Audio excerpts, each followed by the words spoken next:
Buenas tardes a todos. Vamos a iniciar el día de hoy con el webinar titulado Tres trastornos, tres enfoques en terapia breve. Les voy a pedir, por favor, que antes de iniciar levanten la mano para validar que nos están escuchando correctamente. Muy bien, muchas gracias. Estoy viendo manos levantadas. Bueno, estaba leyendo unas preguntas relacionadas con que si después del día de hoy van a poder ver este seminario. Sí, desde luego. Este seminario estará en nuestra página, en nuestro canal de YouTube, que es Centro Vivencial 1.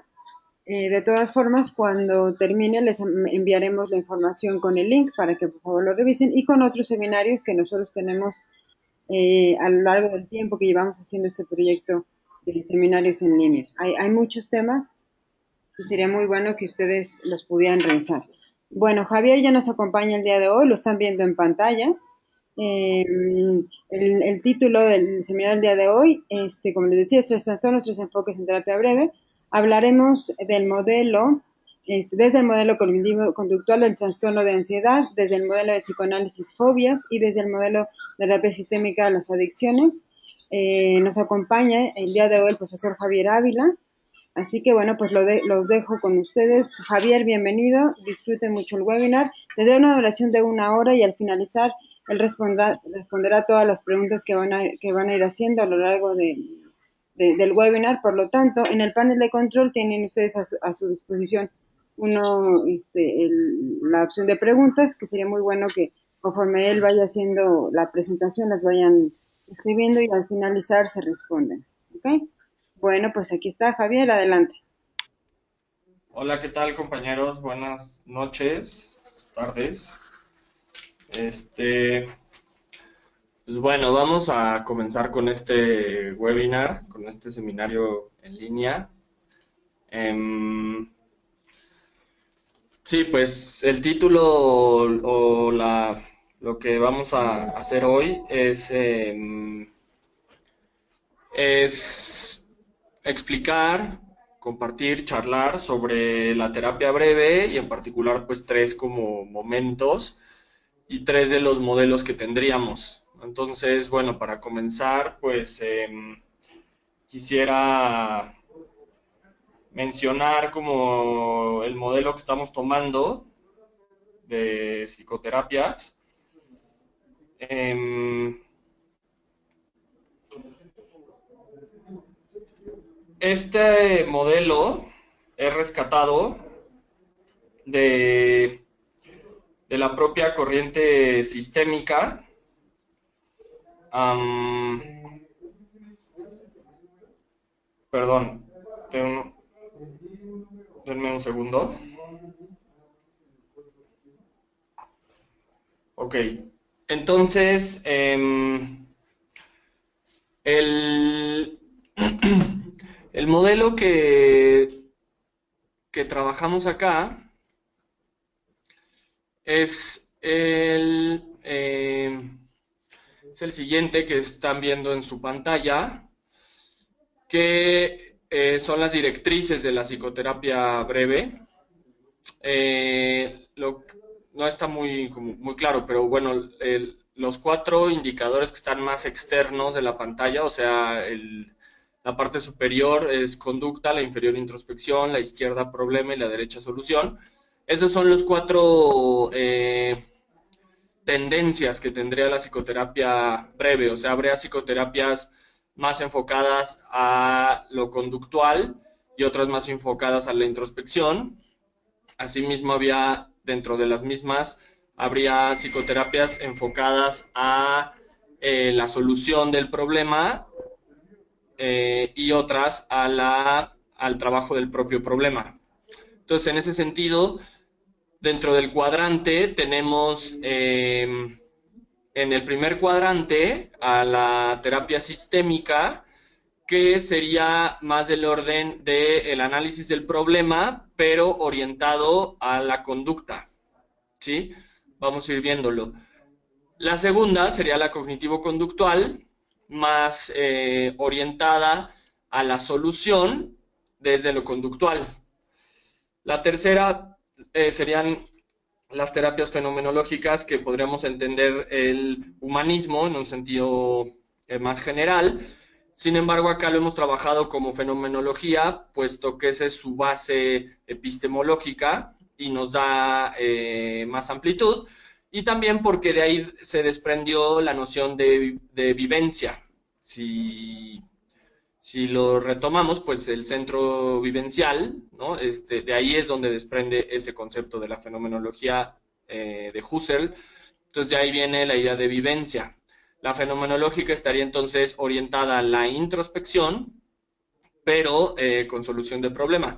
Y la cuarta sería introspección, orientada a la introspección del problema. ¿Sí? Entonces la fenomenológica es introspección de la solución, el psicoanálisis introspección del problema, la sistémica es considerar el problema para una solución conductual y la cognitivo-conductual enfocarse en la solución también para una propuesta conductual. Entonces, bueno, este es el modelo base que estamos trabajando en la especialidad. Entonces, bueno, hay un módulo de cada uno de los modelos, de los cuatro, donde se profundiza, aparte de los cuatro, después de que se ve la intervención en crisis como quinto modelo, y el sexto ya sería el de la multiterapia evidencial, que integra estos cuatro y la intervención en crisis. Pero hoy les platicaríamos sobre el sistémico, el cognitivo-conductual y el psicoanalítico, ¿no? Entonces, pues, quedaría pendiente lo fenomenológico, pero bueno, pues es para que se den una idea, ¿no? Pues, qué es lo que estamos haciendo. Entonces, bueno, en este sentido, pasaríamos a lo siguiente, que sería nuestro primer modelo y nuestro primer trastorno. Sería el modelo cognitivo-conductual y ubicaríamos el trastorno de ansiedad, ¿no? Entonces, bueno, pues tenemos a la terapia cognitivo-conductual, que sus bases teóricas de la terapia cognitivo-conductual y que se trabaja acá a detalle, es este pasaje del conductismo a las ciencias cognitivas, ¿sí? Entonces se revisa, pues muy general, la idea conductista, que nos parece que es lo más sencillo y lo que es más general y más claro, pues por lo mismo que es, a nuestro parecer, es lo más sencillo, no es muy difícil de comprender, pero ya el pasaje de las ciencias cognitivas sí es más complejo, ¿no? Entonces, como la cognitivo-conductual, pues es un conductismo, vamos a llamarlo, de segunda generación, por decirlo de una forma. Entonces, es como, digamos, el problema del conductismo era que no podía integrar lo invisible de la psicología. Se basaba en puras cosas observables, es decir, en puras conductas, y dejaba todo lo demás en una especie, el concepto de caja negra. La parte cognitiva, de ciencias cognitivas, enfrenta este problema de la invisibilidad psicológica y desarrolla técnicas que inicialmente tuvieron que ver con el nacimiento de la computadora, cómo la computadora permitió representar procesos mentales y en ese sentido pudo, pudo solucionar o enfrentar el problema de la invisibilidad. Entonces, a partir de ahí, de la posibilidad de representar procesos mentales, procesamientos de información, como una computadora, simulación experimental, también permite dar este salto de la experimentación con animales o meramente conductual de respuestas para pasar a los procesos internos, ¿sí? De asimilación, acomodación y respuesta, ¿no? Entonces, bueno, ahí tenemos fenómenos como la mediación social. En este sentido, vamos viendo cómo la cognitivo-conductual se va orientando por cuestiones más sociales para poder comprender cómo es que funcionaba la cognición sin olvidar la conducta, ¿no? Entonces ya es una integración bastante compleja, o sea, lo que aquí se ve es toda esa revisión y las aplicaciones que tiene, ¿sí? Entonces, bueno, en ese sentido, ya hablando del trastorno de ansiedad, tendríamos pues esta teoría general que hemos estado recurriendo bastante sobre la teoría del trauma, ¿no? O sea, qué es lo que genera un trauma, cómo se genera un trauma, eh, y de ahí todas las derivaciones que tiene. Entonces, el antecedente del trastorno de ansiedad es la teoría del trauma, es un trauma, ¿sí? Entonces, a partir de la ansiedad, pues se derivan varios trastornos, que sería pues el trastorno de ansiedad generalizada, que sería un poco lo que tocaríamos hoy, pero también viene el trastorno obsesivo compulsivo, el trastorno de estrés agudo, el trastorno de estrés postraumático, el trastorno de pánico, el trastorno fóbico, que también lo vamos a trabajar con psicoanálisis hoy un poco. Eh, y en este sentido, pues de ahí es donde comenzaríamos, ¿no? Entonces, bueno, eh, lo que sucede con un trauma y que deriva en ansiedad, pues es todo una situación extraña y violenta, vulnerable, ¿no? Que hace que las creencias, ya desde el modelo cognitivo-conductual, esas creencias se desequilibren y el sujeto no las pueda reequilibrar. Es decir, el trauma lo que lograría a nivel cognitivo es una desequilibración que el sujeto ya no puede reacomodar y entonces de ahí derivaría la ansiedad. También es importante decir que la ansiedad, bueno, pues, o este desequilibrio traumático no necesariamente es un suceso como tal, ¿no? O sea, en específico, un trauma violento y extraño que derive en ansiedad, sino también, bueno, pues tiene que ver con muchísimo nuestra cotidianidad, tiene que ver con el concepto de estrés, ¿no? Este ajetreo urbano que pues nos va poniendo como en ansiedad, ¿sí? En tanto que junto con el estrés urbano vendrían ciertos ideales de éxito y de progreso que muchas personas no alcanzan a asimilar y entonces una forma sintomática en la que su cuerpo protesta ante esta vorágine productiva es con este tipo de trastornos de ansiedad, ¿no? Entonces, eh, pues tiene que ver con las expectativas que los otros tienen de mí y que yo no estoy logrando llenar y entonces en ese sentido viene este trastorno, ¿sí? También se ha mencionado, bueno, pues sí, que tiene que ver con problemas por la misma vorágine, básicamente son problemas de trabajo, ¿sí? Laborales, ¿sí? Pero que se reflejan en problemas físicos, problemas de cuerpo, también tendría que ver con esta idea de la tecnología, cómo la tecnología pues acelera nuestras interacciones, si hay menos profundización e interacción en el sentido de intimidad entre las relaciones, entre los cuerpos, y entonces, bueno, pues esto va generando un descontrol alimentario, de sueño, de tiempo libre, de actividades recreativas, en donde pues toda la actividad, toda la energía que tenemos la vamos usando únicamente en cuestiones productivas, ¿no? Entonces, en ese sentido, se van creando cogniciones, se van creando pensamientos muy estructurados que no se atienden, ¿no? O sea, se van creando lagunas dentro de esa misma repetición y habituación cognitiva que posteriormente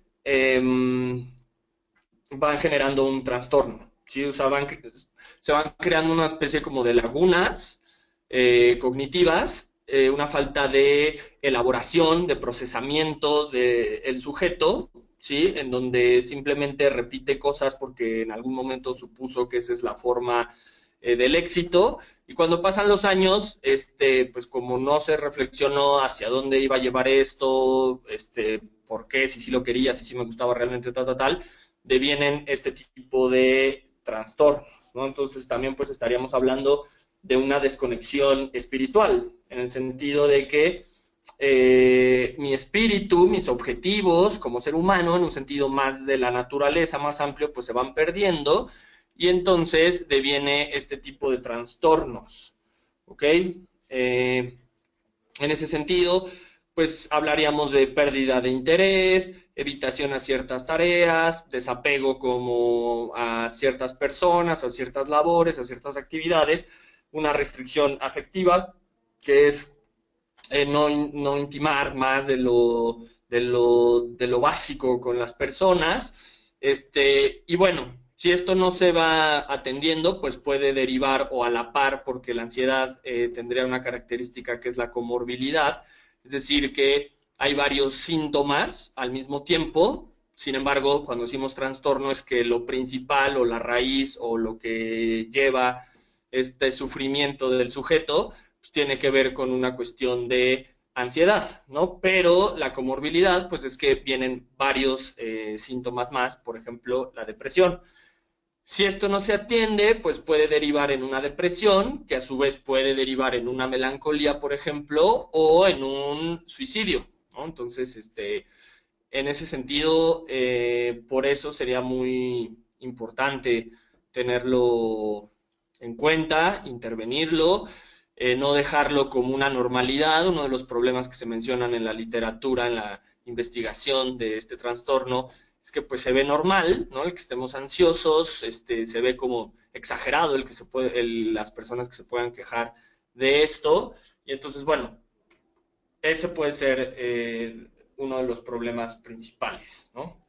Entonces, las técnicas que se utilizan en la terapia breve para enfrentar este trastorno, pues son las que pusimos por acá en la diapositiva, que por ejemplo la primera tiene que ver con la exposición. La técnica de la exposición, pues consiste en que yo voy a exponer, voy a reeditar el suceso traumático o los eventos de ansiedad en el paciente. Entonces yo lo expongo a la situación que le genera ansiedad con la idea de que si yo lo enfrento, si yo lo expongo, pueda solucionar ahí, pueda reeditar, pueda revivir, pueda ser vivencial ese trauma y en ese sentido pueda superarlo, ¿sí? La exposición pues puede ser una más arriesgada, que es que el sujeto vaya directamente al lugar o al escenario o la interacción que le genera ansiedad y que el terapeuta pudiera salir del consultorio y estar presenciando esa situación o dejar de tarea al sujeto que se exponga y luego nos cuente. Es arriesgado pues porque pues de entrada puede ser que no lo pueda lograr o puede ser que en vez de que se solucione le pueda venir más ansiedad. Entonces, bueno, esa técnica si funciona es muy contundente, pero si no, puede ser como perjudicial. La exposición en el consultorio pues es diferente porque ahí nosotros controlamos, por así decirlo, más las variables y entonces el sujeto podemos ahí observar directamente y la exposición no es tan violenta, o sea, no es directamente en el escenario de la ansiedad, sino pues yo puedo evocar alguna imagen, algún sonido, algún olor, hacer alguna especie de role playing en donde yo sea, por decir que la ansiedad sea en el trabajo, entonces yo soy el compañero de trabajo o el jefe o me hago pasar, ¿sí? Por la persona que genera ansiedad. Entonces, bueno, en ese sentido, pues esa sería la técnica de la exposición. La desensibilización sistemática tiene que ver con ir introduciendo al sujeto, ¿sí? En una conexión con la ansiedad y a partir de ahí ir desarrollando técnicas donde la ansiedad vaya perdiendo centralidad en su cognición. Es decir, puedo ir invitando a que cada que llegue ese pensamiento de la ansiedad o que el sujeto vaya anticipando esa situación ansiosa, en vez de que termine evitando llegar ahí, ¿sí?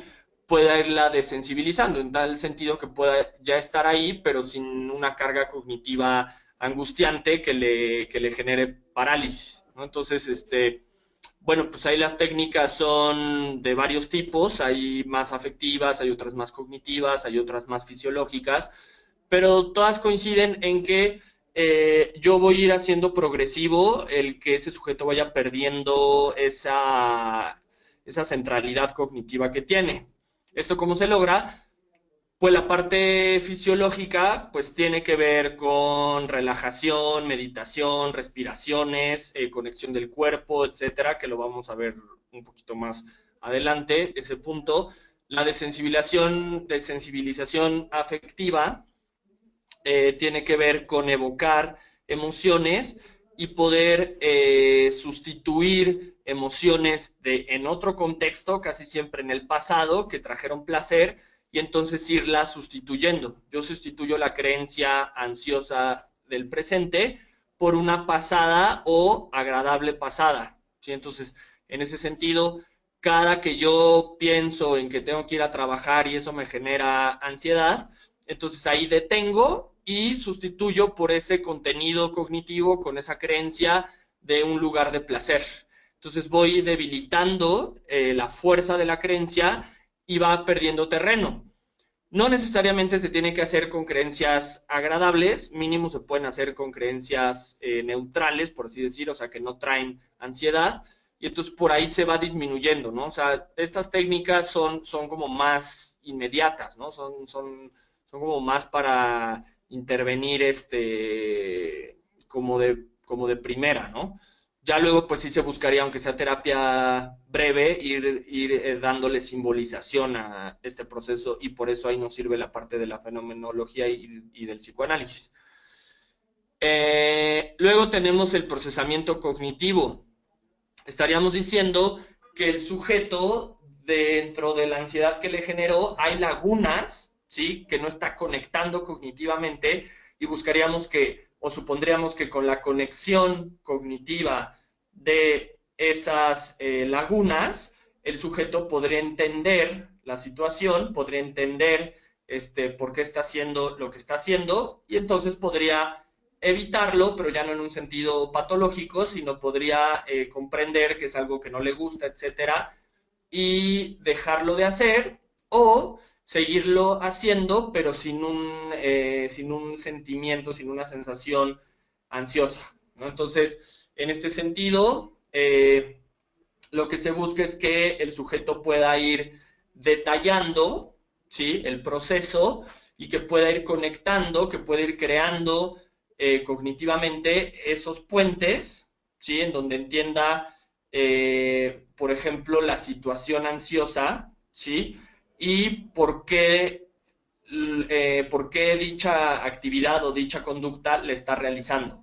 Esperaríamos que cuando le entienda pueda bajar este síntoma, ¿no? Este trastorno, ¿sí? Entonces, el procesamiento cognitivo, pues, es importantísimo en el sentido de que este sujeto va a ir logrando hacer una narrativa, hacer una historia de su cotidianidad que le permite ir comprendiendo qué es lo que está pasando, ¿sí? Entonces, en ese sentido, ahí se pueden sugerir herramientas que pueden ser películas, literatura, imágenes, en donde ese sujeto tenga herramientas que pueda conceptualizar para poder comprender la situación, ¿sí? Entonces, bueno, en ese sentido tendría que ver.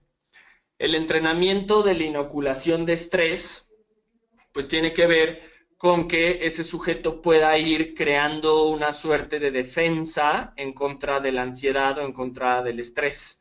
¿Sí? Entonces, bueno, esto es progresivo, ¿sí? Es un poco, tiene mucho que ver con la desensibilización sistemática, en el sentido de que el sujeto va a ir capturando, después de que nos narre esa situación de ansiedad, vamos a ir logrando capturar pedazos de la narración y ya que lo fragmentemos, vamos a ir trabajándolo por partes. Entonces, ya que va perdiendo cada momento de todo el escenario de la ansiedad, ya que está fragmentado y ya que tenemos localizadas los varios elementos, podemos irlos desactivando por pedazos, de tal suerte que partiríamos de que con la simple idea como de fragmentar esa escena angustiosa, la ansiedad va a ir perdiendo fuerza, ¿sí? Pues la idea es no solo fragmentarla, sino luego por pedazos irla disminuyendo, ¿sí? La diferencia un poco podría ser que en la desensibilización se busca todo el pedazo o como una gran parte o la parte principal y con la inoculación de estrés buscamos tenerla por pedazos, ¿sí? O sea, no necesariamente buscaríamos el momento trascendental o si sí, descomponerlo, ¿sí? Como por imágenes, por momentos, por voces, por personas, por espacios de la escena, ¿sí? El mindfulness es una técnica pues, que está como de moda, que esa tiene que ver con el relajamiento y con la meditación. Ese es, bueno, no sé si en la India le dicen mindfulness, pero de ahí viene. Ya la terapia americana le puso así, pero proviene de la meditación eh, hindú, ¿sí? Del budismo. Entonces el mindfulness tiene que ver con poder entrar en una relajación profunda que pueda ser en una situación cotidiana e incluso urbana, ¿sí? O sea, como una suerte de técnicas de meditación, pero en la cotidianidad. O sea, no me tengo que ir a un espacio aparte con mi, ¿no? Con mi toalla y sentarme y tirar unas mandalas o unas así. No, o sea, es mientras voy caminando, mientras voy en el autobús, mientras, o sea, en cuanto me llegue el pensamiento ansioso, ¿sí? Yo me relajo y me concentro en el presente, ¿sí? La idea aquí es ir detectando las partes del presente. Es decir, si yo voy en la calle, detectar cómo mis pies van pisando el asfalto, mi respiración, eso es básico en la relajación y en la meditación, o sea, cómo voy respirando, poder ir conectando mi pensamiento no con la ansiedad y con esa cognición, sino más bien con procesos fisiológicos. ¿Sí? Entonces voy conectando con la respiración, con mis pasos, con la pared, con el de al lado, con los colores que están ahí, de tal suerte que mi cognición se concentra en el cuerpo interactuando en el entorno.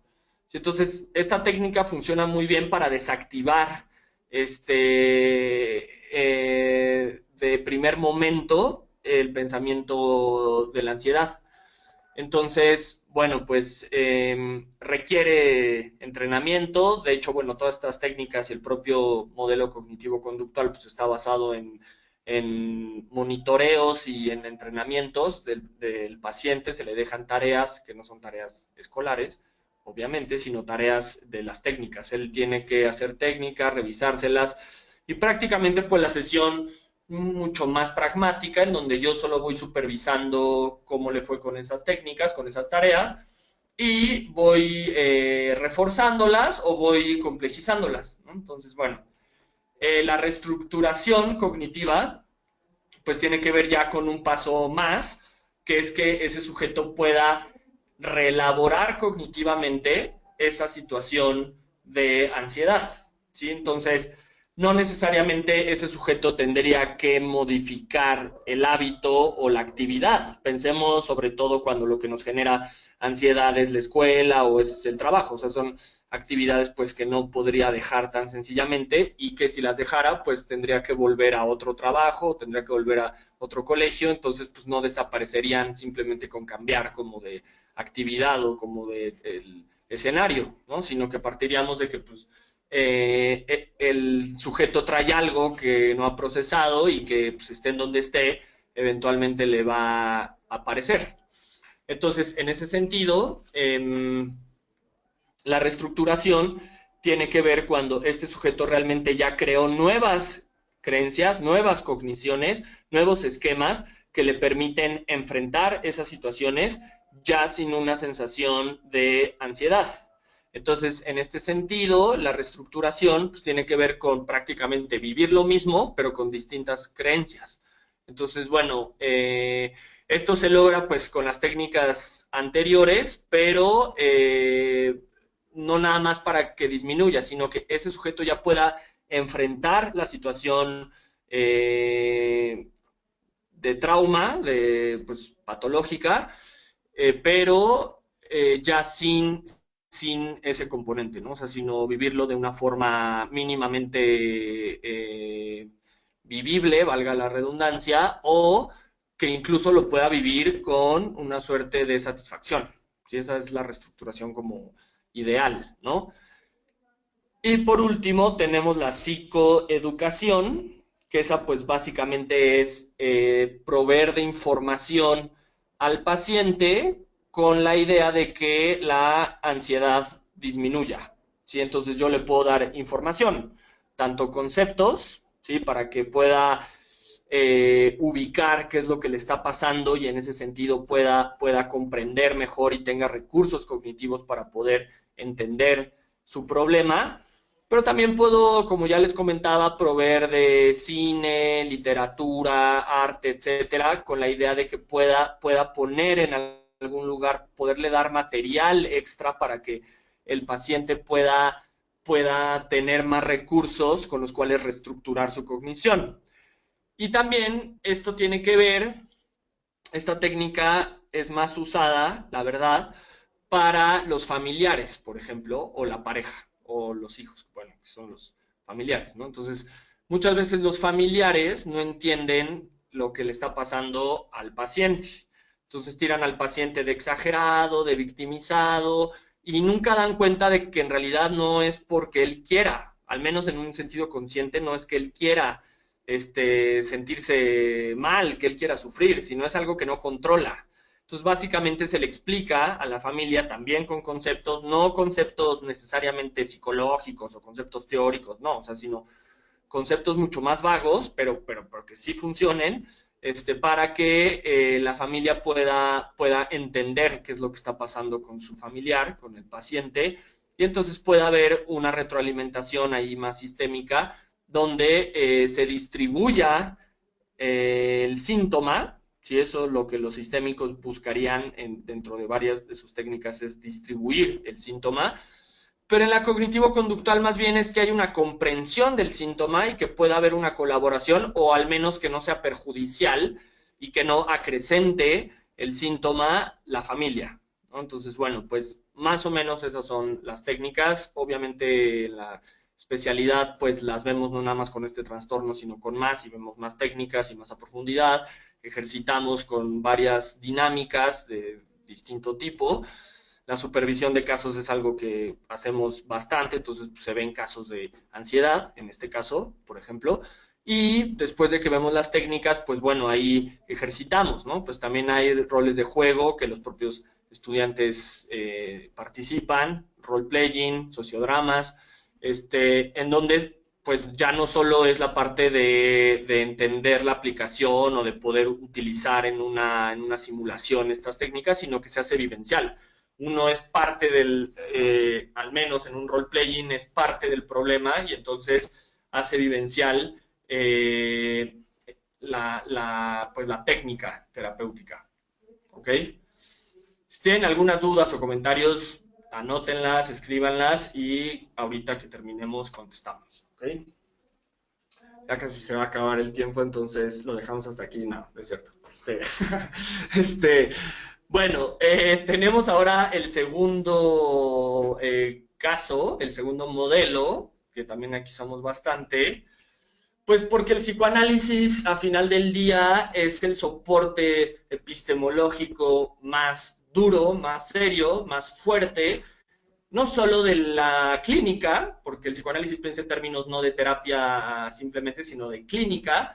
Si el psicoanálisis discute con la medicina, con la nutrición, con la pedagogía, con las psicoterapias, entonces nos da una base reflexiva y epistemológica, como lo dije, muy fuerte, ¿no? Entonces es una de las corrientes que al menos conceptualmente nos ayuda bastante porque nos permite comprender los trastornos desde su raíz o desde una forma mucho más profunda, ¿no? Entonces, en ese sentido, bueno, pues, por ejemplo, en el caso de las fobias, pues se tendría que ubicar que Freud ha sido de los pocos que ha intentado rastrear la psicogénesis de una fobia, ¿no?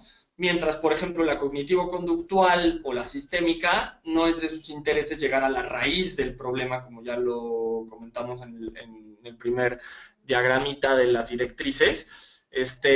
No se compromete con eso, sino con la solución, con el aspecto conductual.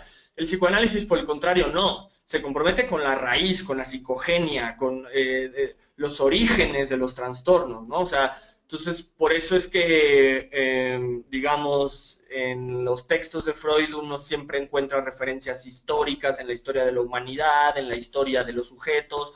Por eso se ha tergiversado mucho el psicoanálisis en el sentido de que se dedica pues a la infancia o que infancia es destino, que esa es una frase de Santiago Ramírez, un psicoanalista mexicano, pero bueno, un psicólogo social mexicano, no psicoanalista, o vayan ustedes a saber, pero el punto es que pues eso de infancia es destino, pues ya es una exageración. O sea, una cosa es intentar rastrear la psicogénesis y otra que el psicoanálisis sea una clínica del pasado, como de la infancia. O sea, eso es limitado. Pero en su sentido de comprensión, pues sí, siempre vuelve a estos momentos de donde se construyó pues el problema, ¿no? Entonces, bueno, para el psicoanálisis hablaríamos de un sujeto fóbico. Es decir, cuando yo digo sujeto, muy desde el psicoanálisis lacaniano, ubicaríamos la subjetividad. ¿Sí? Entonces, pues siempre remitimos este problema de la subjetividad que se comparte con la fenomenología. Entonces, vean como lo bueno y de hecho la pretensión del propio centro, de la propia especialidad, es una formación transdisciplinaria. Es decir, poder integrar de una forma sólida y coherente y reflexiva y profunda las distintas, o al menos estos cuatro modelos clínicos, ¿no? Hoy estamos en la idea de el holismo, ¿no? De, como de que todo vale, de que entonces, pues, todo nos sirve, tal.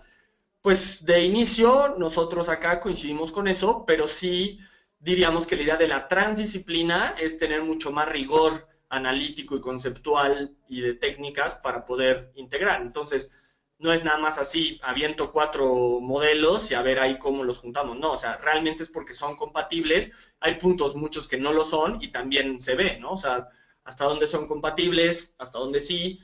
En ese sentido, la cognitivo-conductual y la sistémica comparten mucho más y la fenomenológica y la psicoanalítica comparten mucho más. Y aún así, entre las cuatro hay como puntos en común.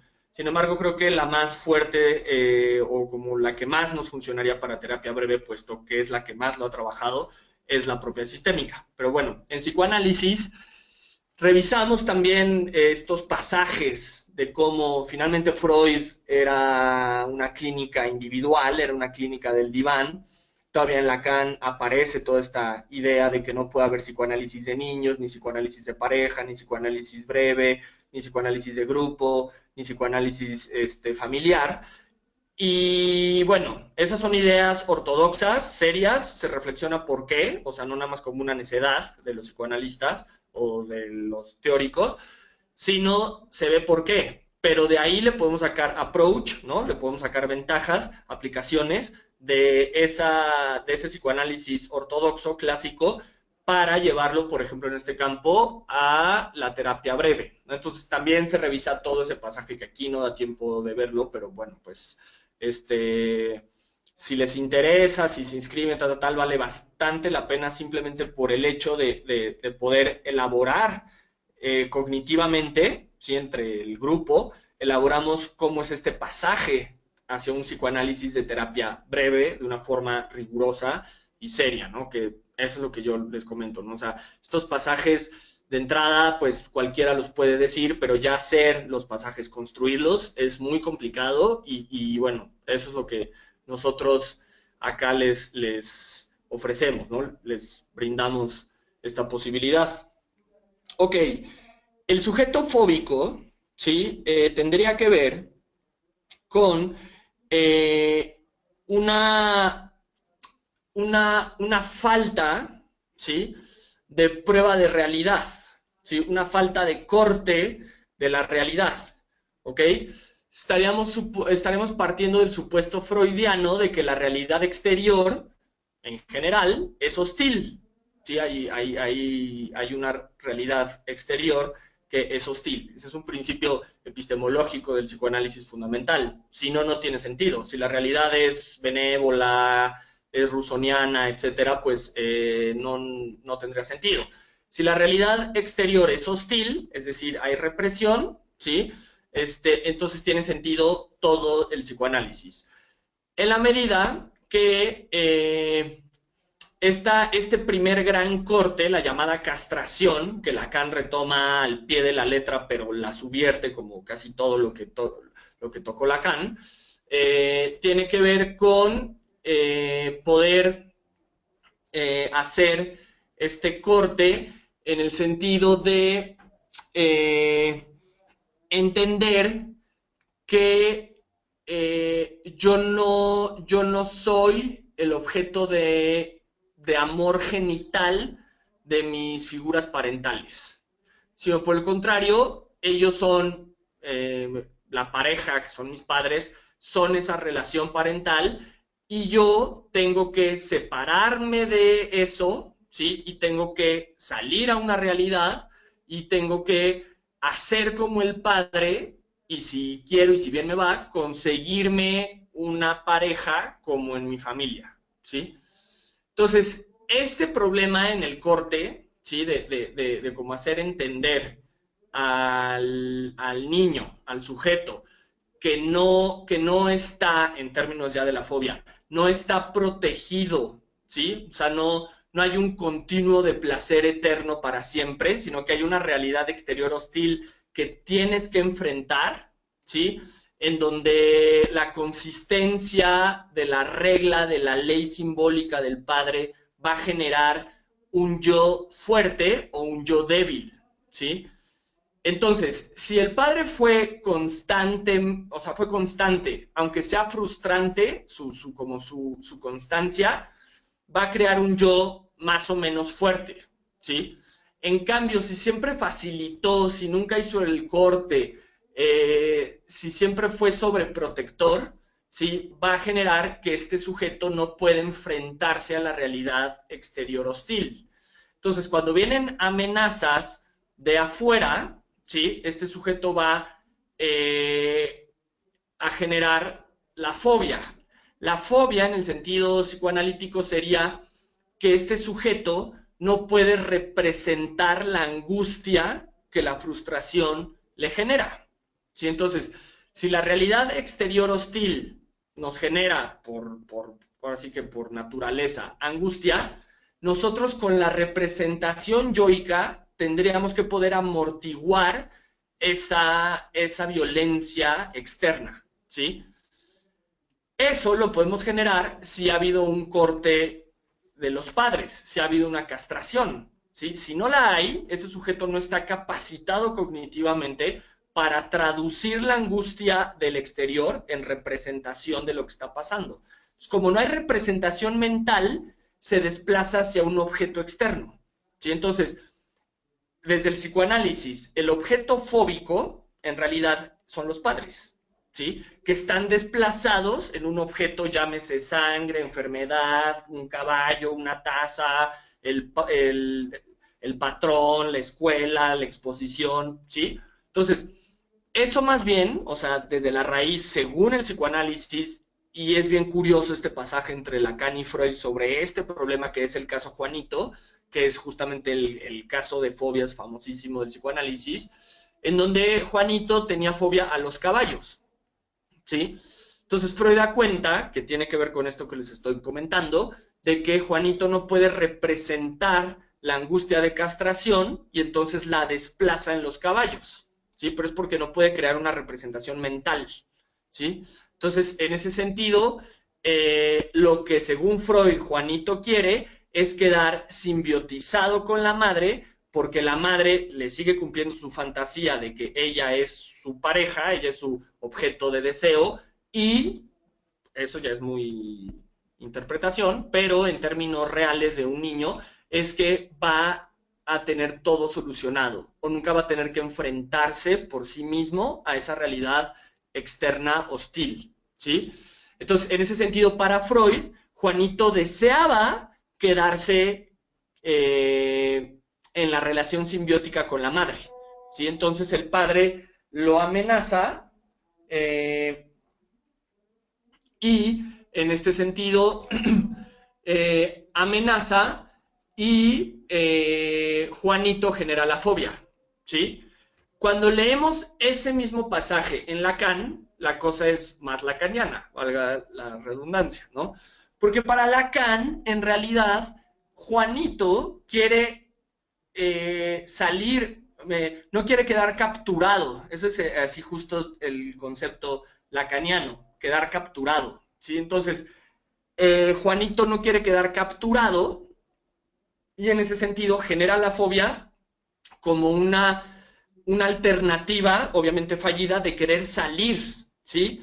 Es decir, para Lacan, Juanito ya se dio cuenta de que necesita salir de la relación porque la realidad exterior le está demandando una suerte de crecimiento que su madre no le está dando. Entonces, fíjense cómo para Freud, Juanito está como en una zona de confort y para Lacan sería la madre la que no está permitiendo salir al pequeño. La lectura de Lacan es muchísimo más sensata, me parece, en tanto que el niño no tendría los recursos ni la necesidad de como querer quedarse. Más bien sería el deseo de la madre de querer dejarlo capturado, ¿sí? Entonces, bueno, más allá de las dos posturas que me parece que las dos son válidas, simplemente lo que Lacan ve es un reverso de lo que Freud dijo, el problema ahí es hacer ese corte, ¿sí?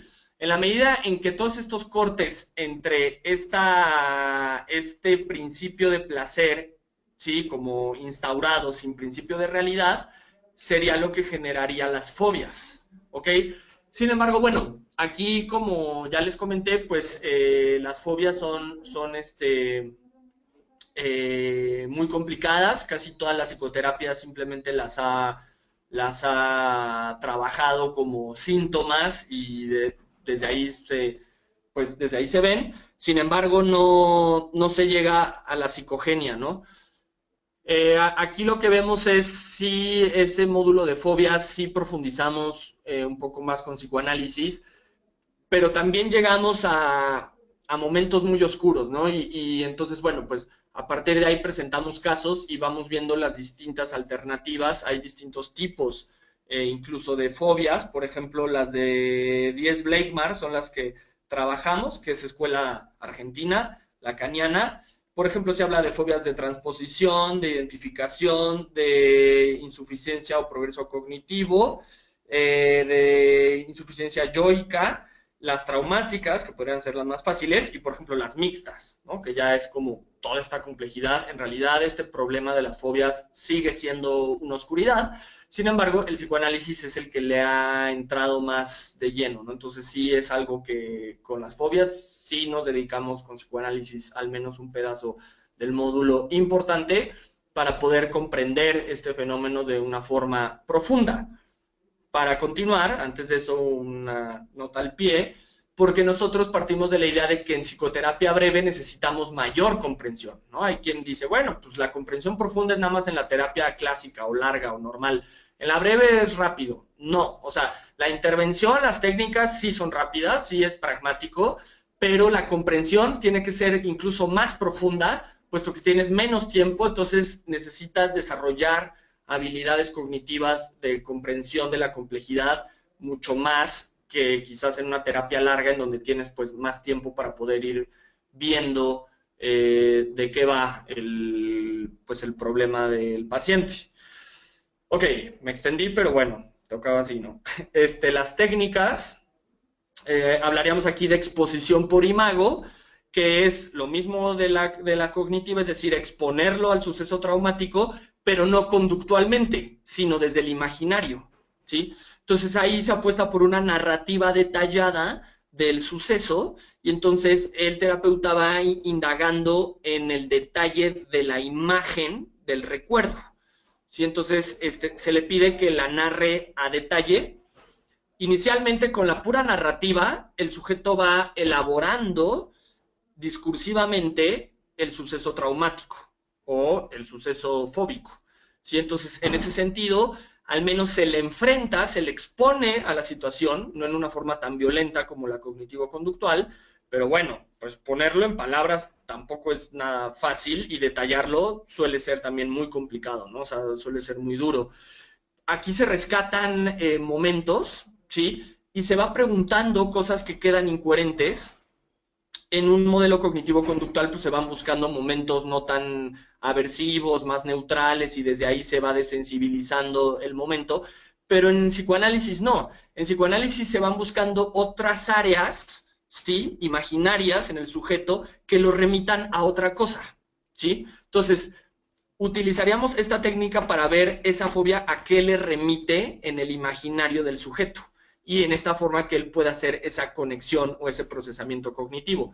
Pero fíjense, acá sería algo así como un procesamiento imaginario de imágenes, no necesariamente cognitivo de representación como tal, sino el imaginario sería previo a la representación. Entonces trabajamos con algo muchísimo más endeble, más fantasmagórico, más efímero, más enigmático, más siniestro, ¿no? Entonces, esta técnica funciona bastante porque permite descender hasta ese lugar y puede ser muy rápido. O sea, sí, tal cual estas son técnicas de terapia psicoanalítica breve, ¿no? O sea, porque son densas, son profundas, pero son, pueden ser rápido. O sea, no te necesitas estar en el diván por meses, tal. O sea, sino lo puedes hacer en la primera sesión, ¿no? Desahogo psicológico, pues tiene que ver con que el sujeto pueda descargar, ¿sí? Esta famosa teoría eh, de la descarga de Freud, ¿sí? Apostaríamos a con que el sujeto pueda descargar, ¿sí? De una forma irracional, la famosa asociación libre de Freud, descargar, ir conectando, que grite, maldiga, la grosería, habla del jefe, del papá, del hermano, de la pareja, y parece que no y uno no tiene que sancionar, uno no tiene que decir, a ver, ahí te perdiste, a ver, ahí no, o sea, sino que descargue, ¿sí? A medida que ese sujeto pueda descargar, al menos en las primeras sesiones, ya es bastante, ¿sí? O sea, ya ahí ya, después ya podríamos tener bastante material para poder ir explorando, ir puliendo ciertas técnicas quizás ya más cognitivas, pero inicialmente cuando un sujeto viene con una fobia o con un estrés postraumático, con una situación suicida, o sea, con un problema así como muy en la carne, ¿no? Desahogar, o sea, simplemente soltar, sin sanción, sin represión, libremente, que apunte a donde sea, tal, y ya después se le va preguntando, pero primero, al no sentir la sanción, ya es bastante liberador. Bueno, la psicodinamia pues tiene que ver con la transferencia, básicamente, ¿no? Es el uso de la transferencia, es también analizar este sujeto cómo va saltando en etapas de su vida, es cómo me está transfiriendo varias imágenes, varias figuras de su desarrollo, ¿sí? Es decir, el paciente transfiere en el terapeuta al padre, a la madre, al educador, al gobernante, al sujeto del trauma, básicamente, ¿no? Entonces, desde la psicodinamia partiríamos que nosotros podríamos encarnar ese sujeto fóbico, ¿sí? Entonces, desde ahí podríamos ir viendo qué nos está haciendo sentir, ¿sí? El análisis de la transferencia en psicoanálisis y en psicoterapia es fundamental, puesto que es lo único, según Freud, con lo que yo cuento para acceder al inconsciente del otro. La transferencia es que me está haciendo sentir el otro. Entonces, en la medida de lo que me esté haciendo sentir esa ansiedad que me esté transfiriendo, es que yo puedo ir sabiendo por dónde se está yendo esta fobia, ¿no? Entonces, es una herramienta que nos sirve muchísimo, ¿no? Y la terapia lúdica se usa mucho pues para niños, sobre todo, que tiene que ver con que el chico pueda jugar. Yo he hablado mucho aquí de la realidad virtual o de los videojuegos. Esto ha sido como muy cuestionado, pero finalmente la realidad virtual nos permite una simulación en donde ese sujeto puede actuar, ¿sí? Pero pues también se hace con dibujos y antes, bueno, también se hace con plastilina y cosas así, ¿no? Entonces ahí uno puede ver sin palabras cómo este sujeto estaría representando esos problemas fóbicos, ¿no? Entonces, bueno, funciona más como con niños que no necesariamente pues, te van a llegar a contar todo este rollo, sino que lo traen como disociado, entonces para la disociación pues también jugar, ¿no? Si hay mucha resistencia de los pacientes, aunque sean adultos, pues también jugar funciona muchísimo, ¿no? Y después, pues, este feedback, ¿no? Estamos jugando un partido de soccer en la consola de videojuegos y ya que va ganando no puede ganar o ver estos miedos que se manifiestan o también ver esta vorágine de poder cuando va ganando, si se burla, si no se burla, si perdona, si respeta, cosas así, ¿no? O sea, va permitiéndonos ver un montón de cosas sin necesidad de la palabra estrictamente. Entonces, pues también quien diga que el psicoanálisis es una técnica basada en la palabra, pues yo diría que todavía y la mayoría, pero no necesariamente. Tenemos la terapia de juego que puedes mirarlo psicoanalíticamente sin necesidad de la palabra, sin un rollo más de la gestualidad, de las imágenes, de los imagos o más preverbal, ¿no? Ok. Y la última es las adicciones y es con terapia sistémica. Sí, los sistemas complejos es la epistemología más fuerte que hay hoy en día en Occidente, al menos, pues es capaz de integrar todo el conocimiento, no solo de la psicología, sino de todas las ciencias, es un auténtico paradigma.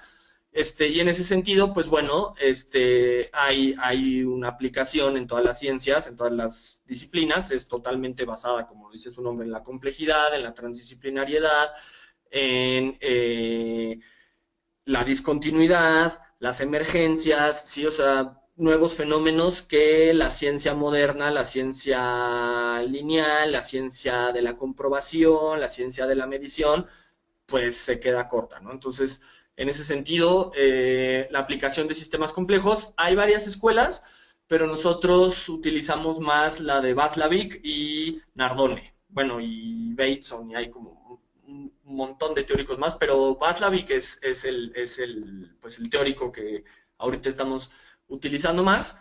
Y en este sentido, pues lo que vemos es muy curioso, ¿no? Porque la corriente sistémica, por un lado, creo que teóricamente es de lo más enriquecedor, de lo más formativo para los estudiantes o para cualquier persona. Entonces, las lecturas son bastante interesantes, o sea, involucra un montón de factores de pura complejidad y, digamos, al mismo tiempo, estos textos desarrollan por sí mismos pensamiento complejo y también nos mete en esta problemática de la complejidad, de la cual tenemos dinámicas para que los estudiantes y todos vayamos formando pensamiento complejo, que nos va a permitir ver casos de terapia breve que puedan ser muy complejos, muy difíciles, muy densos, y poderlos solucionar de una forma efectiva, breve y con una comprensión amplia, ¿no? Entonces, por eso es fundamental trabajar la idea de complejidad.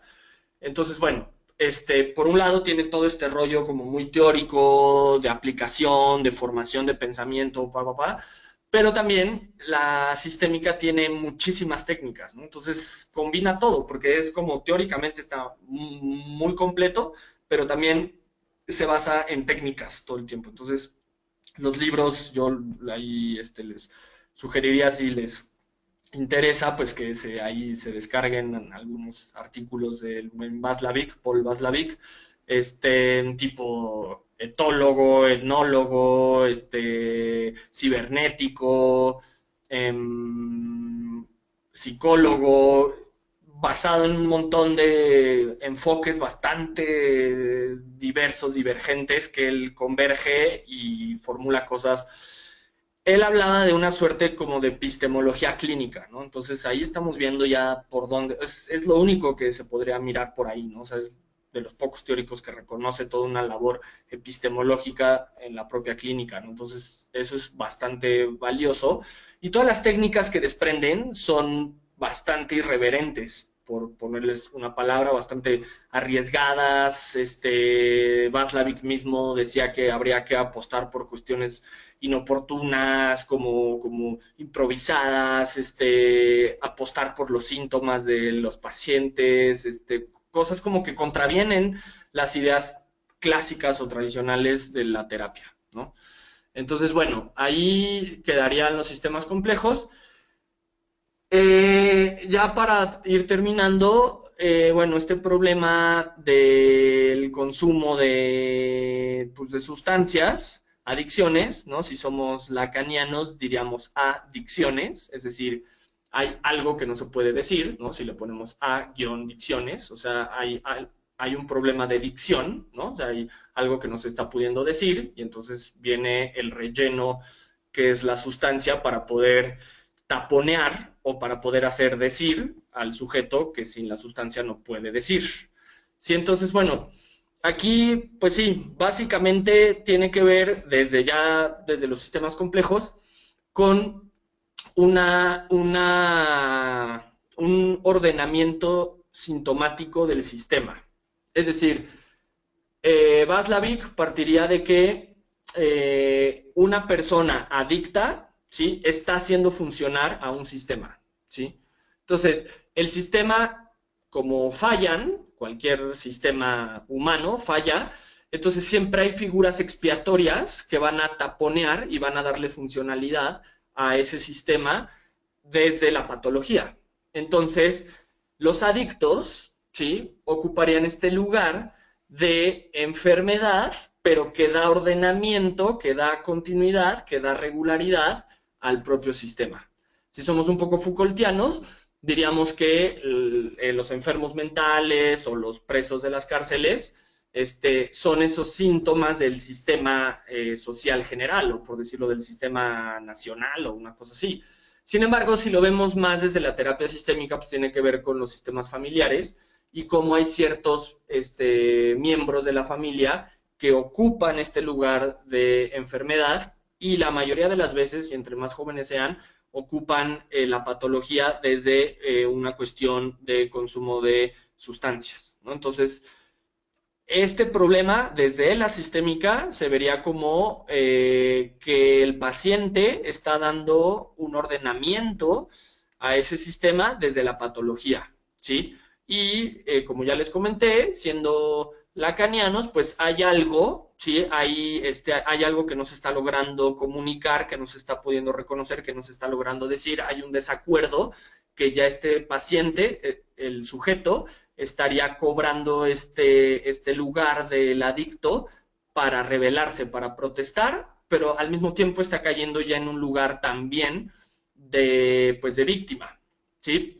Diríamos en los sistemas complejos que no hay víctimas, ¿no? O sea, hay una ganancia secundaria de quedar patologizado. Entonces no es que seas víctima del sistema, pues también ahí estás ganando por ejemplo, el descomprometerte a hacer cosas serias, ¿no? Porque pues, tú como estás enfermo y o sea, no nada más es que sufras, sino también hay cosas que te desresponsabilizan de, pues, como las fobias, de poder enfrentar esta hostilidad como de la vida adulta, por así decir, ¿sí? Ok, y también la sistémica incorpora un montón de técnicas, como ya les dije. Son muchísimas, pero aquí escogí unas de las más raras, sí, que es la hipnoterapia ericksoniana.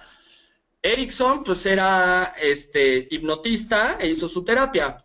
Quedó ahí, quedó como una corriente interesante, pero estaba aislada. Y los sistemas complejos la incorporan como técnica, o sea, no como teoría de sistemas complejos, sino más bien como técnica de sistemas complejos. Y entonces, bueno, estas, estas técnicas que les puse acá, por ejemplo, esta de la inmediatez, es una técnica en donde el sujeto, por ejemplo, los casos que vienen bueno, que Václavic cita, son los de personas fumadoras, ¿no? Entonces, cuando el sujeto tiene ganas de fumar, ¿sí? Eh, para ese pensamiento, ¿sí? Y entra en un proceso hipnótico, ¿sí?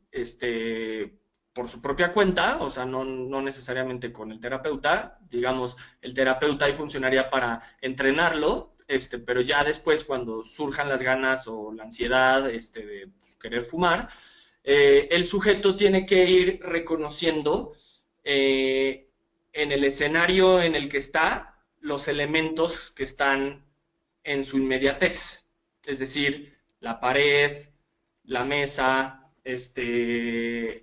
su voz, sus pensamientos, su parpadeo, su trasero recargado en la silla, el tono de luz, las distancias que hay, el color del piso, etcétera, ¿sí? En este sentido, lo que esta técnica supone es que ese sujeto va alcanzando una especie de conciencia sensorial aguda, ¿sí? O sea, lo que se buscaría es que ese sujeto pueda desarrollar un tipo de conciencia sensorial, ¿sí? O sea, ya no de conciencia de creencias, ¿sí? De conciencia racional, por así decir, sino sensorial. Entonces, en este sentido, ese sujeto va pudiendo desenganchar ese pensamiento racional, que es el de que quiere fumar, y lo puede llevar a una idea sensorial en donde esta adicción o esta sensación de querer consumir puede quedar neutralizada, ¿sí? Luego tenemos esta otra técnica que es visual, auditivo, táctil 4321, que es más o menos lo mismo de la pasada, pero ya es más compleja, en el sentido de que el terapeuta le dice, bueno, cada que usted quiera fumar, ¿sí? Va a ver cuatro cosas visuales. Entonces el sujeto dice, bueno, estoy viendo la pared, estoy viendo la puerta, estoy viendo una silla, estoy viendo mi mano, ¿sí? Ahora va a reconocer tres cuestiones auditivas, ¿sí? Entonces, bueno, escucho los carros, escucho la voz del de junto, escucho mi respiración, ¿no? Escucho, qué sé yo, una bolsa. Y vamos a hacer dos táctiles. Entonces, bueno, estoy pisando, estoy sintiendo mis calcetines con la suela de mi zapato y el piso, y como el piso es liso, es una alfombra o qué sé yo.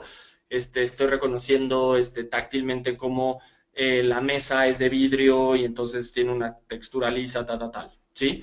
Después se le pide que llegue a S1 y pueda integrar una de cada una de las tres anteriores, ¿sí? Después se le piden de las cuatro visuales que seleccione otras tres y auditivas en vez de dos una y táctiles una más, ¿sí? En ese sentido, estas técnicas van logrando que ese sujeto pueda ir desplazando el pensamiento a otra cosa, ¿sí? Si lo vemos con la técnica pasada es lo mismo, pero esta ya es muchísimo más compleja. Entonces, fíjense cómo es como si llenáramos las creencias de cuestiones inmediatas que están ahí para que el pensamiento se vaya, ¿sí? Entonces, en ese sentido, lo que estamos buscando es que el sujeto deje de pensar en que quiere consumir y que pueda descentrar su pensamiento, llevarlo a una cuestión del entorno y sensorial, en donde ese pensamiento se desactive, ¿sí? Y también esta técnica tiende a ser algo desgastante, cansado para ese sujeto, ¿sí? De tal suerte que lo va a hartar y eventualmente puede asociar las ganas de fumar con lo cansado que es la técnica y entonces se desactiva todo, ¿sí? Luego viene la interrupción de la pauta de conducta. ¿Sí? Aquí Erickson tenía unos ejemplos, por ejemplo, de un fumador de pipa. Entonces, él fumaba bastante pipa y Erickson le comenta, oye, alguna vez yo tuve un colega que fumaba pipa, pero le daba fobia, ¿no? Adquirió fobia a la pipa. Y el fumador dice, pues me da igual, ¿no? O sea, ¿y eso qué? Sí, mira, es que él no sabía si cuando no fumaba, si se la ponía del lado izquierdo de la boca, derecho de la boca, al centro de la boca, en medio, tal. Cuando la rellenaba, no sabía si sacar, como con todos los dedos el tabaco, si sacarlo solo con 2 dedos o solo con 3. Y luego si la rellenaba, no sabía si como con la palita, que no recuerdo cuál sea el nombre, sino como con palita o con las manos, porque luego le quedaban oliendo y ya se le manchaban los dedos. Y luego cuando la prendía, pues no sabía si prender la parada o del lado derecho o del izquierdo. Entonces, presentaba tantos problemas que inicialmente el fumador de pipa pues podía decir como, bueno, ¿a mí qué? ¿No? Pero posteriormente eso le generaba una experiencia previa de hartazgo, como de imposibilidad de ver todos los problemas que podría traer y incluso hasta lo estúpido que era el fumar y el por qué fumaba y por qué le causó la fobia a él, tal, que podría generar que el sujeto pudiera detener esa conducta.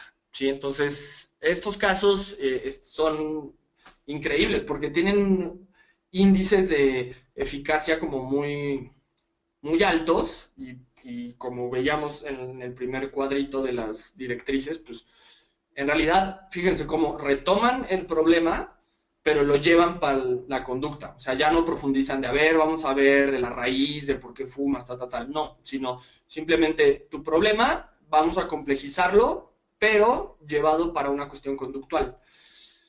En ese sentido, la tarea exigida es que el sujeto se le exija una tarea que sería en este caso no fumes, ¿sí?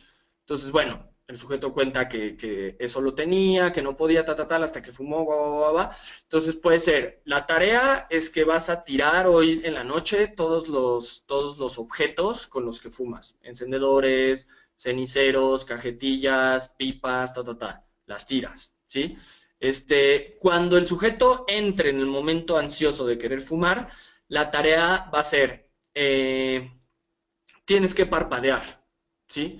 Tienes que respirar, te tienes que sentar, tienes que dar 2 vueltas por la calle, tienes que caminar, tienes que extender tus piernas, tienes que ¿sí? Entonces, lo mismo, o sea, es como si se llevaran este pensamiento, se llevara hacia un nivel sensorial, en donde, por un lado, lo que se trabaja ahí es que el sujeto se va dando cuenta de que sí puede cumplir las tareas que son sensoriales, obvio porque son como muy básicas, y eso va a generar que el sujeto deje ese pensamiento adictivo y que pueda darse cuenta que sí lo puede cumplir, ¿sí? O sea, con estas micro tareas muy sencillas va generando un proceso de cambio, ¿ok?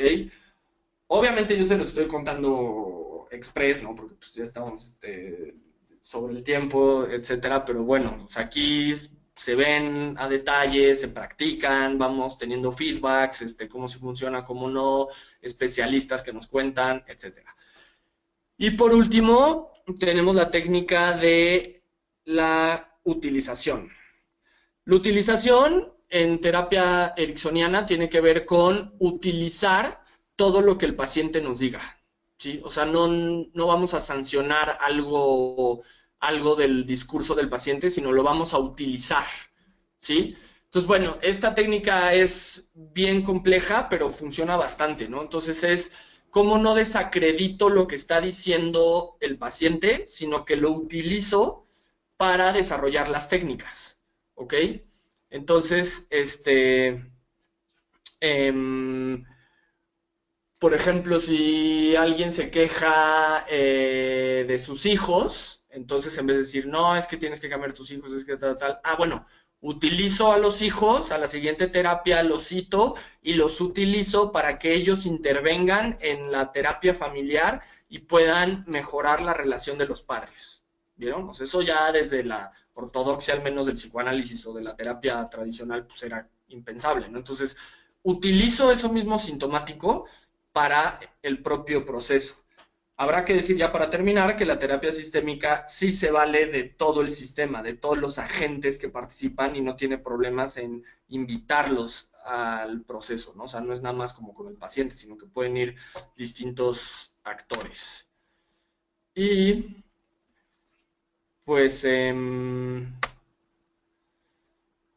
bueno, pues por mi parte sería todo, ya no daría como más conclusiones, sino más bien pues, lo dejaría para que ustedes comentaran y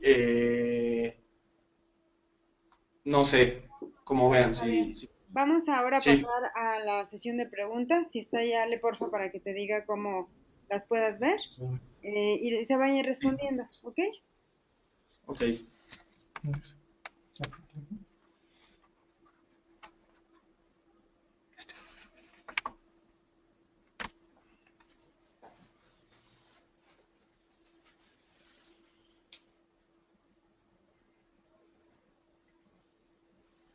Ok,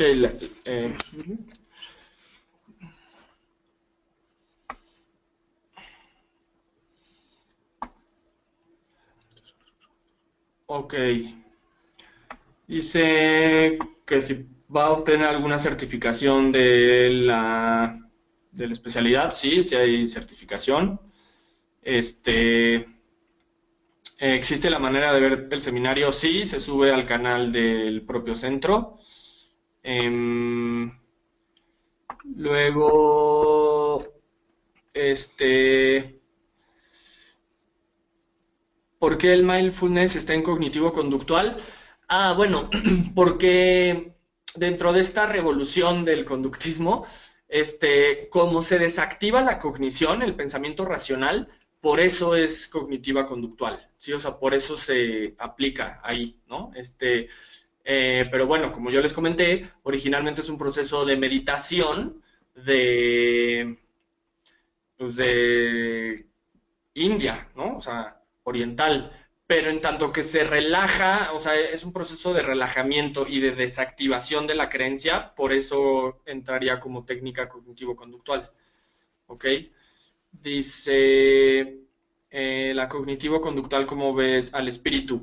Bueno, eso, o sea, desde el conductismo, pues, obviamente no, pues no tenía como nada que ver o era visto como una farsa, etcétera. Pero si ya hablamos de mindfulness, etcétera, eh, sí se podría considerar que, digamos, en la medida en que el sujeto puede entrar en un proceso de meditación, de cambio de hábitos, o sea, digamos que el entrar en una dinámica espiritual te permite hacer cambios conductuales. Entonces lo vería bien. Si funciona para que la conducta cambie, es decir, el sujeto duerme mejor, come mejor, interactúa mejor, es más responsable, más respetuoso, etcétera, pues lo ve muy bien, ¿sí? O sea, como que pues le daría la bienvenida, ¿ok? Eh, ¿Por qué sería necesario intervenir en la melancolía? Bueno, pues no tocamos hoy el día el tema de la depresión, pero pues urgiría, porque de la melancolía al suicidio pues solo hay un paso, o más bien la melancolía ya es entrar en un proceso suicida, entonces pues es súper urgente porque pues ya ese tipo de pacientes pues ya está como al borde pues, de la muerte, ¿no? De como desprenderse de todo, entonces pues en ese sentido pues por eso es importante.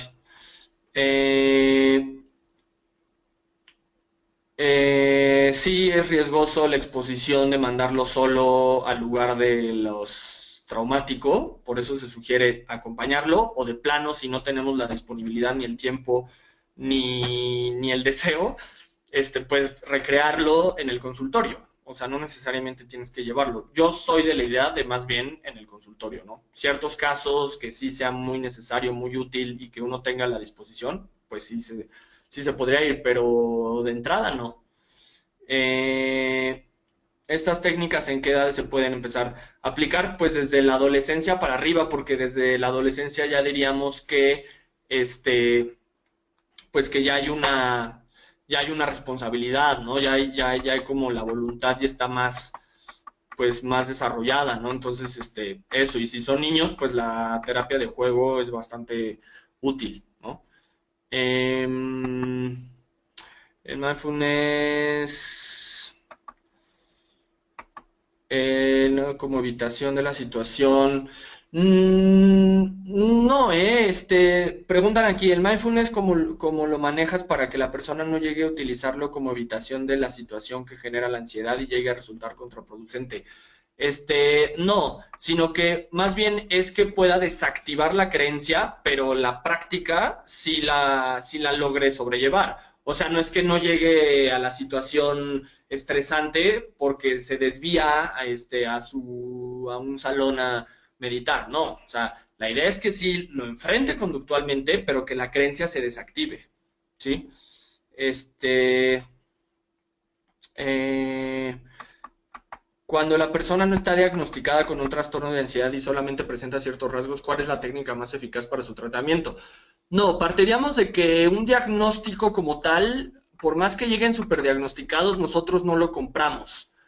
Usamos la fantasía que ese sujeto tiene, los antecedentes que tiene, pero nosotros acá trabajamos la identificación de la problemática principal. Entonces, más allá del diagnóstico con el que se llegue, nosotros de todas formas, o sea, como no lo concedemos del todo, identificamos la problemática. No nos basamos tanto en diagnósticos porque creemos que son más que útiles, son como encubridores de la problemática real, sino intentamos entender las problemáticas reales. Entonces, en ese sentido, pues, nos sirven todos los diagnósticos que el sujeto pueda decir que tiene, pero pues no para comprarlos, ¿no? Sino para ver cuáles son las fantasías y nosotros, de todas formas, investigaríamos, indagaríamos cuál es la problemática principal.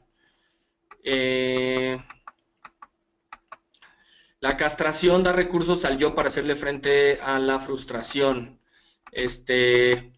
Sí, eh,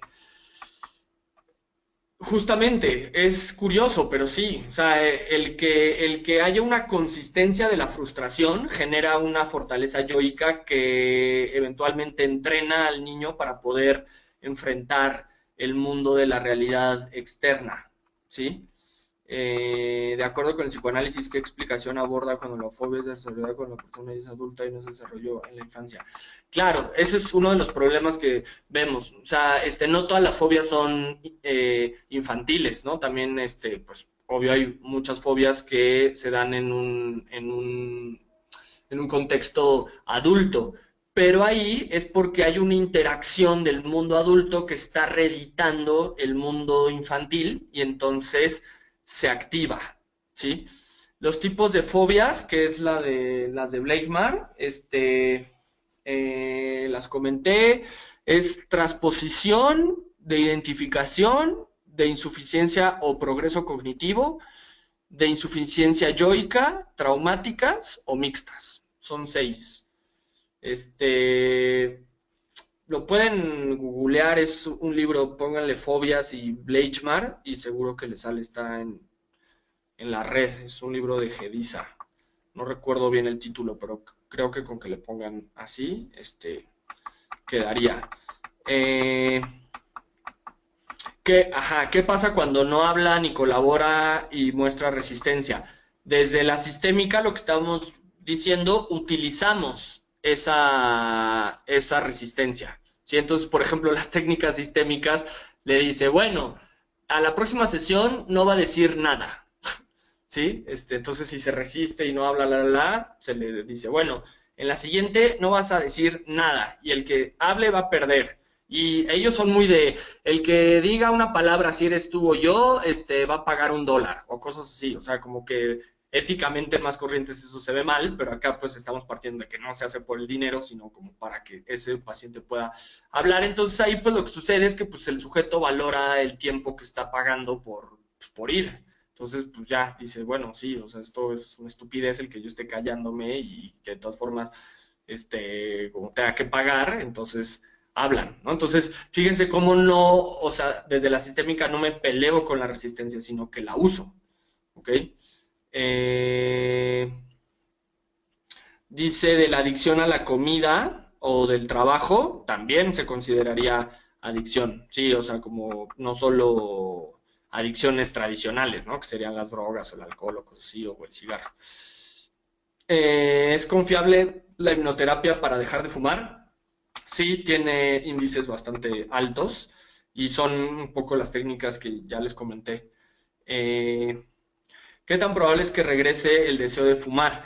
Pues diríamos que ya con una terapia sistémica breve, se tienen que ubicar no solo, o sea, la cuestión de, pues, de fumar, sino las interacciones, ¿no? Entonces también se trabajan la cuestión de las interacciones que estarían generando ese tipo de conductas. Pues básicamente tienen que ver con interacciones en el sistema familiar. Entonces, ya no me dio tiempo, pero hay muchas técnicas familiares que también se ven acá, que entonces vamos viendo cómo las voy alternando, porque claro, si yo les presenté las de hipnoterapia, pues parece mágico y parece corto, ¿no? Pero no, o sea, hay un arsenal de técnicas bastante amplias y casi todas son familiares, entonces se van intercalando. Eh, ¿Cómo sería con el caso del alcoholismo? Pues similar, o sea, no, de la comida, del trabajo, o sea, es parecido, o sea, esas técnicas son parecidas. El alcoholismo casi siempre, o sea, o sea, en todas las adicciones se trabajaría una parte también de la familia, ¿sí? Repito, o sea, se tiene que trabajar con las interacciones familiares. ¿Qué libros me recomiendas? Ya les comenté, de Blake Mar de las fobias, el caso Juanito en caso de psicoanálisis, el modelo cognitivo de terapia cognitiva centrado en soluciones, hay bastante literatura, y de sistémica, pues Paul Vaslavic, ¿sí? Este, no es trastorno, es trastorno. Sí, bueno, esa es una cuestión de traducción. Trastorno, trastorno, pues digamos, nosotros no nos enfrascamos en ese rollo del bien decir, ¿no? Ya lo podríamos, eso lo reflexionamos con Wittgenstein y terapia del lenguaje y lingüística, pero bueno, no, en realidad nos atenemos al discurso del paciente, no a las palabras bien dichas o correctamente a la real academia del lenguaje. Eso lo veríamos más represivo que formativo, ¿no? Este, eh, Paciente alcohólico se puede trabajar obteniendo éxito aún cuando lleva más de 20 años en la adicción. Claro, sí, o sea, sí, sí, sí, para eso es, para eso es que estamos, ¿no? ¿Puedes explicar a detalle la técnica auditivo táctil 431? Ya la comentamos. ¿Cómo bajamos el certificado? ¿Qué terapia ayudaría más a este problema? ¿A cuál? Algunos ejemplos de libros o películas, por favor. ¿Cómo puedo obtener un certificado? ¿Habrá otro día de seminario para hablar de la fenomenología? Búsquenlos en el canal, ahí hay un par de, o sea, no nada más de fenomenología, pero sí son similar al de hoy, donde sí se toca lo de la fenomenología, o pues si no pueden todavía asistir a la clase de la próxima semana, del martes, ¿no? Que todavía creo que es de promoción. Pues no vamos a hablar así de fenomenología porque eso es hasta un módulo, pero bueno, seguro sí se tocará. Entonces, pregunten por aquí. El próximo martes hay una sesión de la especialidad que también pueden asistir como oyentes. Creo que es la última que se va a poder. Entonces, bueno, pero pues si les interesa, pues yo los invitaría a que se inscriban. Este, ¿Alguna referencia recomendable para cada uno de estos temas? ¿Alguna referencia para consultar? ¿Cuánto tiempo dura? La especialidad dura más o menos 2 años, ¿no? 2 años. Son 8 módulos de 12 sesiones cada uno, más o menos. Se revisan fundamentos, terapia breve, líneas diagnósticas, los modelos y casos principales, casos más frecuentes. Entonces está bastante completa, la acabamos de reactualizar y quedó, pues no le pide nada, ninguna especialidad de terapia breve, que aparte no hay muchas. Hola, buenas noches, disculpa, la técnica de tarea exigida, que se puede hacer el paciente no puede realizar las tareas desde un inicio. La tarea exigida, claro, entonces como no puede, se le pide que la tarea sea una cosa fácil, parpadear, respirar, caminar, etcétera. Entonces eso va empoderando y va haciendo que el sujeto se dé cuenta que sí puede realizar esa tarea que es tirar las pipas, tirar los ceniceros, etcétera. Felicito el seminario, gracias, me gustaría escuchar sobre violencia sexual. De abuso sexual hay otro webinar ahí para quien quiera, está ahí en el canal, búsquenlo, ese sí hay. Este, ¿Cómo se puede incluir en mindfulness sin afectar las creencias religiosas? Pues ahí se le pide al sujeto que qué entiende por Dios, cuál es su religión, etcétera. Entonces eso cognitivamente lo insertamos con la meditación. Entonces, pues le va a hablar no al Dios del budismo, sino al Dios que tenga, ¿no? Y si no creen en Dios, pues no se le mete necesariamente Dios, sino una paz espiritual, una paz interior, una armonía con el mundo, cosas así, o es otro contenido cognitivo. Este, con adolescentes, pues la multiterapia vivencial es bastante útil porque integra estos cuatro modelos. Sin embargo, la multiterapia vivencial, pues nada más la estamos desarrollando nosotros, entonces sí, pues es un rollo que vemos nada más acá. ¿Cuál es la diferencia entre exposición y desensibilización sistemática? ¿Cómo saber cuándo emplear con el paciente? La exposición, pues es llevarlo al lugar de los hechos. La desensibilización es irle retirando las creencias, irlas debilitando. Entonces, bueno, en ese sentido cambia. La exposición, les digo, puede ser más bien en el consultorio, ¿no? O sea, con que nos detalle bien. La desensibilización es más tranquila, la exposición ya es como más fuerte, pero las dos se pueden usar a la par, o sea, son muy cercanas, perdón. Habrá otro seminario, pues está ya la especialidad, los martes las pueden tomar en línea, las pueden tomar presencial o mixta, o sea, pueden venir cuando puedan venir y las que no puedan venir, pues las piden y se las envían, o si están fuera del DF, pues todo se lo pueden echar a distancia. Si no pueden estar el día de la sesión también conectados, no importa, se las mandan después. La fenomenología para qué tipo de trastorno se usa para todos, ¿sí? Para todos, sino que hoy no dio tiempo de verla. ¿La terapia sistémica se puede usar para el alcoholismo? Claro. ¿Podrías mandar saludos a los alumnos de la UPEM de psicología que estamos presentes? Saludos, compañeros de la UPEM. Ojalá y nos puedan seguir. ¿Los sistémicos se trabaja con el conductismo o cuáles son las diferencias? No, sí, cambia. Es distinto. En la primera lámina lo comentamos. Las explicaciones, las técnicas que explicaste muy útiles. Que paciente, ataques de pánico, muchas gracias.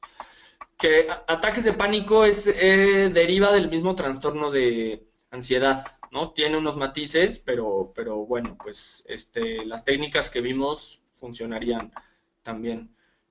El tema de divorcio, de obsesivo compulsivo, de codependencia, bueno, esos son, pues ya, el de divorcio, pues es más un rollo de pareja o de depresión y pérdida.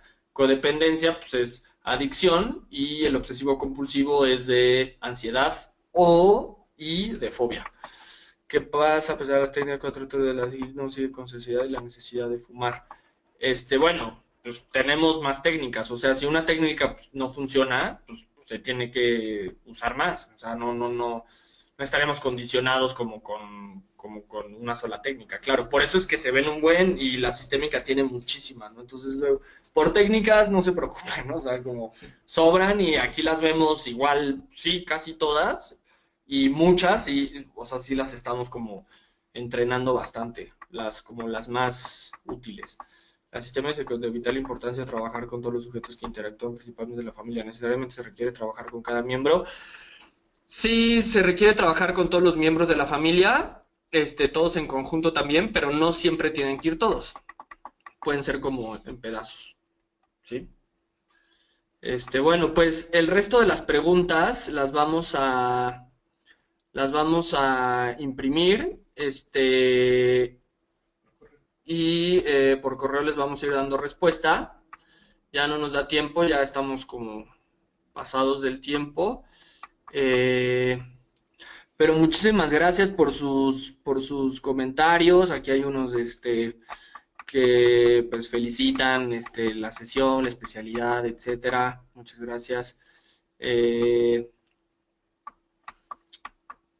ok, pues bueno, lo vamos a tener que dejar hasta acá por hoy, pero muchas gracias. Pues cualquier cosa, ahí están los contactos del centro. Y bueno, pues esperemos que nos puedan acompañar, compañeros. Muchas gracias, Javier, por la sesión del día de hoy. Y muchas gracias a ustedes que nos acompañaron. El video de la sesión estará publicado a lo largo de esta semana en el canal de YouTube y también en nuestra página de Facebook de Centro de Psicoterapias y de especialidades en terapia gestal y terapia de pareja. Bueno, pues muchísimas gracias. Que tengan una excelente noche. Hasta luego. Adiós.